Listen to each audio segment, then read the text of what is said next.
Qashqadaryoda 23 yoshli yigit 4-qavatdan yiqilib halok bo'ldi. Toshkentda 17 yoshli bolaning tanasini armatura teshib o'tdi. Xo'sh, bemorning yashab ketishiga umid qilsa bo'ladimi? Muqaddam sudlangan er o'z ayolining qotiliga aylandi. Inson tanasiga armatura kirib ketgani haqida eshitganmisiz? Agar shunday bo'lsa, uning og'rig'i va azoblariga qanday chidash mumkin? Gap shundaki, Toshkentda 17 yoshli bolaning tanasini armatura teshib o'tdi. Ijtimoiy tarmoqlarda ana shu armaturani sug'urib olish jarayonidagi murakkab jarrohlik amaliyoti o'tkazilayotgani aks etgan video tarqaldi. Armatura bolaning tanasini qanday teshib o'tdi? U yashab keta oladimi? Lavha davomida ushbu savollarga javob topamiz.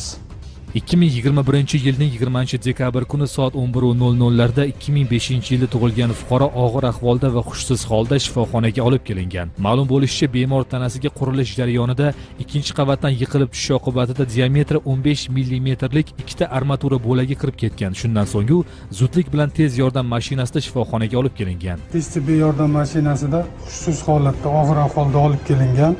Bemor kelishidan 45 minut 1 soat oldin ishlash jarayonida ikkita armaturani ustiga yiqilib tushish natijasida jarohat olgan. 15 mm diametrdagi armatura bemorning 7-9 qovurg'alar aro sohasini, ko'kragini orqa qismidan teshib kirib, 6-ko'krak umurtqasini, tanasini, umurtqa kanalini teshib o'tib, maydalab sindirib, o'ng pleura bo'shlig'idan teshib o'tgan va umr osti arteriyasidan o'tib, miya asosining o'rta chuqurchasigacha teshib kirgan. 15 ga yaqin o'sha markazimizning yutuq shifokorlari tomonidan jarrohlik amaliyoti 5 soatdan oshiq davomida davom etdi. Hozirgi holatiga nisbatan baholab aytishimiz mumkin, xudo xohlasa kelajakda bemorda ijobiy o'zgarishlar bo'lishi kerak. Bu aynan bemorning tanasidan chiqarib olingan armaturalar. Inson tanasidan armaturani sug'urib olish va bemorning hayotini saqlab qolish bu chinakam qahramonlik.